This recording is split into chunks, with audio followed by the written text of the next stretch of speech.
You hatch on the edge of a cliff, and the first animal competing to kill you is already inside the nest. It is not a fox, not a raven, not a snake climbing through the rocks. It is the white, down covered chick standing beside you. Your sibling hatched several days earlier, giving it a larger body, stronger neck muscles, and one important advantage. When food arrives, reach it first. Your parents built the nest high above most predators and possess enormous wings and powerful talons. None of that guarantees both chicks will survive. Golden eagles often begin incubating as soon as the first egg is laid. The first chick therefore hatches earlier and begins growing before the second chick has even escaped its shell. In a year filled with rabbits, ground squirrels, and other prey, both young may receive enough food. In a difficult year, the larger chick may dominate every delivery. It may strike the smaller chick, keep it away from meat, and, in extreme cases, force it over the edge of the nest. You are protected from the world below. The greater danger may be standing less than half a meter away. This is a story of why a baby golden eagle has to fight its own sibling for food. Your story begins on a cliff overlooking open country. Below, open country holds the small mammals your parents hunt. The ledge offers a wide view and a difficult approach. They began preparing the nest long before you hatched. Branches were carried to the cliff and arranged into a broad platform lined with vegetation. Over several seasons, the same nest may be repaired until it becomes an enormous collection assembled by birds with unusual ideas about interior design. The nest appears secure. It is not comfortable in the human sense. Wind reaches it, rain enters it, summer sun can heat the exposed ledge, and one side opens directly into empty air. Your mother lays the first egg. Instead of waiting until the complete clutch is finished, she begins incubating almost immediately. A second egg arrives several days later. Inside the first egg, development therefore begins earlier. That chick hatches first. Your sibling enters the world, receives warmth, and begins eating. Then, your egg cracks. You strike the shell until a small opening forms.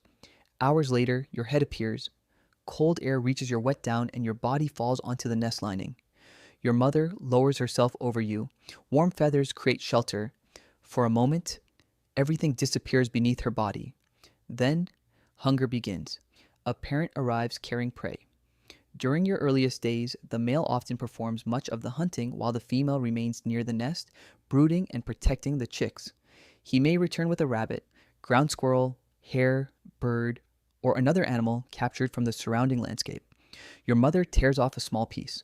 Both chicks raise their heads, but your sibling is taller, louder, and able to reach farther. The first pieces enter its mouth. You attempt to push forward. Your body is weaker and your head wobbles. Your sibling moves between you and the food. A wing presses against your face. Another piece disappears. Your first family meal has become a competition conducted by animals too young to stand properly. Eventually, your mother reaches past the larger chick and places food into your mouth. You swallow. The meat becomes muscle, bone, and feathers, but the difference between you and your sibling remains. It has already eaten for several days. Every meal it wins increases the strength used to win the next one. The age difference creates a size hierarchy. Every meal the older chick wins gives it more strength to win the next one. If prey is plentiful, both young may survive. If food becomes scarce, the older chick has the advantage. From the species perspective, the second egg is insurance. From your position beneath your sibling's wing, it requires a less enthusiastic review. Golden eagles generally begin incubating with the first egg, so chicks hatch at different times. The larger chick usually competes more effectively for food and may sometimes push its smaller sibling from the nest. Days pass. White down covers your body, your eyes focus, and black talons curve from your growing toes. You are already equipped with the tools of a predator, although they are currently being used mainly to avoid rolling across the nest. Golden eagles depend heavily on animals such as rabbits, hares, and ground squirrels. When prey is abundant, deliveries arrive regularly. Your sibling eats first, but enough remains for you. Your body begins closing the gap. Then the weather changes. Rain darkens the rocks. Wind strikes the cliff. Your mother spreads her body over both chicks. Feathers direct water away while warm skin covers you below. The nest sways slightly as gusts move through the branches. There is nowhere else to go. The exposed platform that protects you from predators below offers almost no shelter from weather above. The male struggles to hunt during the storm. Prey remains underground or hidden in dense cover. No food arrives. Hunger changes the relationship inside the nest. Your sibling becomes more aggressive. When you lift your head, it strikes with its bill. You lower yourself, It pecks again. This behavior is not personal. The older chick is responding to competition during shortage. But hunger does not become less painful because the attacker lacks emotional motivation. The storm continues. Your crop remains empty. Your mother can provide warmth and defense, but every calorie must be captured below and carried up the cliff. At last, the male returns with part of a rabbit. Your sibling lunges toward it. You push forward. A blow lands on your head. You fall sideways. The nest edge appears beyond your feet. There is no wall, only air and the distant ground. You grip the sticks and pull yourself inward. Your sibling reaches the food first. Your mother tears the rabbit apart. This time, you do not remain behind. You move around the larger chick, stretching from the opposite side. A strip of meat appears. You seize it. The piece is too large. You struggle to swallow while your sibling turns towards you. Your mother blocks it with her body and tears another piece. You eat. The fight has not made you dominant. It has kept you alive through one delivery, and that may be enough. Golden eagle sibling aggression varies between nests and years. Some chicks grow together with limited conflict. During severe shortages, however, the larger chick may kill the smaller one or push it from the nest. The cliff that protects you offers no second chance if your feet cross the edge. You begin learning the safest positions. Stay near the center when your sibling is active. Approach food from the side.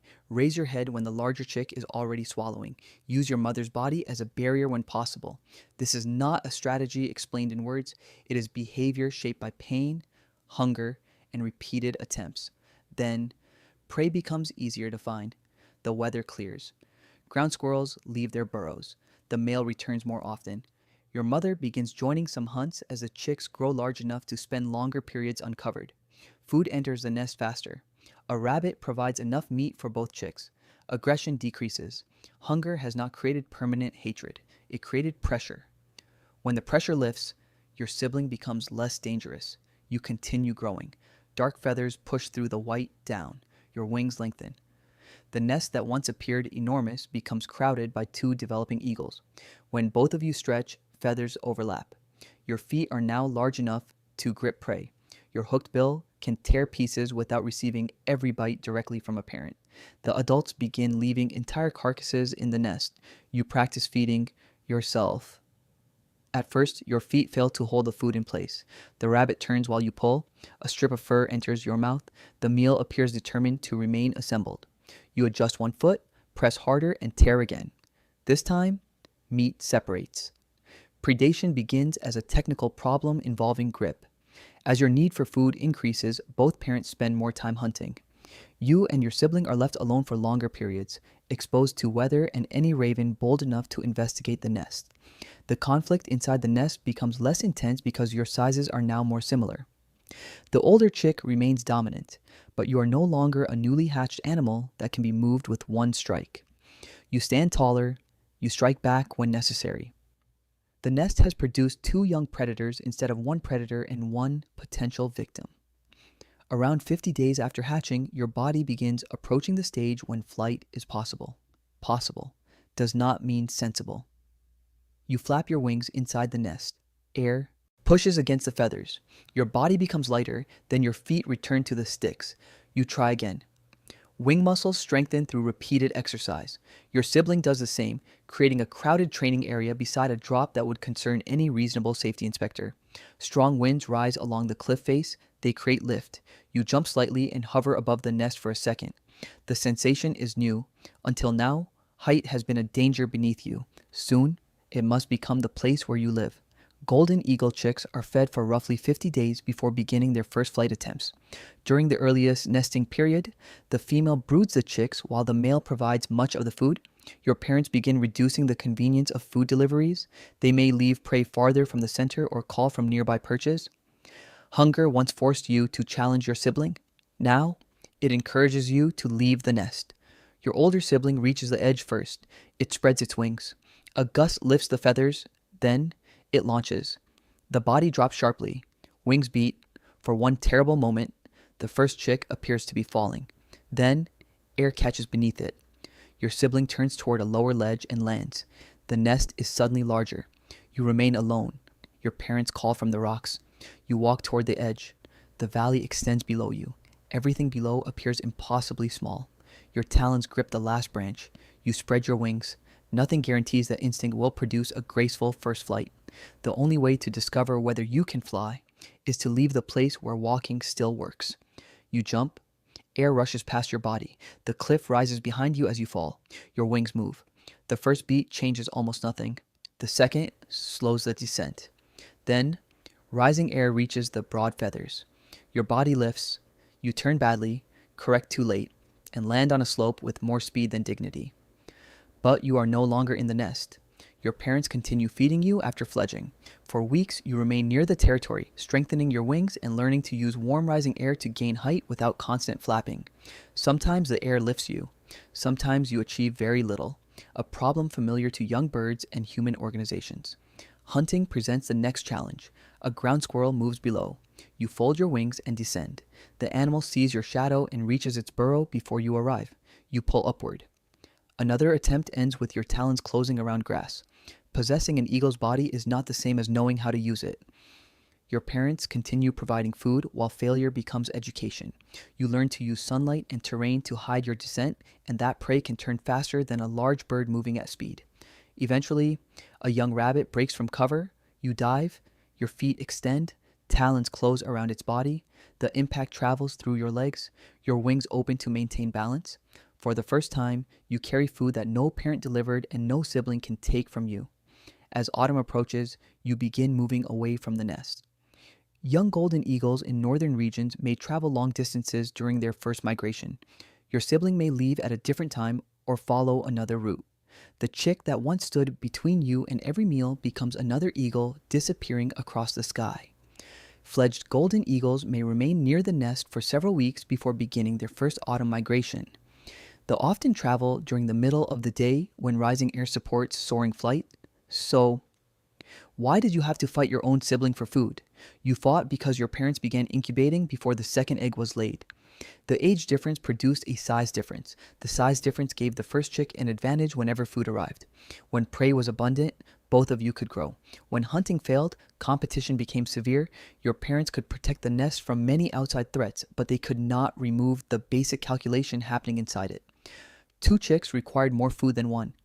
You survived by reaching meals whenever opportunity appeared, using the nest safely, growing through periods of abundance, and becoming strong enough that your sibling could no longer exclude you completely.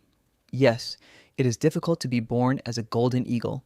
Your home is a platform beside empty air. Your older sibling begins life ahead of you and may treat every meal as property. Storms stop food deliveries. Hunger turns a nestmate into a threat. Then the same cliff that kept predators away becomes the place from which you must launch your untested wings. But there is beauty too. You begin as a wet chick beneath your mother's feathers. A piece of meat becomes down. Down becomes dark flight feathers. The sibling that once towers above you eventually stands at the edge beside you. One bird leaves, then the other. The nest remains on the cliff while 2 shadows cross the valley. Months earlier, you fought for every mouthful carried into that small circle of sticks. Now the landscape below is filled with prey. No parent tears it into pieces. No sibling blocks your path. You open your wings. For the first time, the sky is large enough for both of you.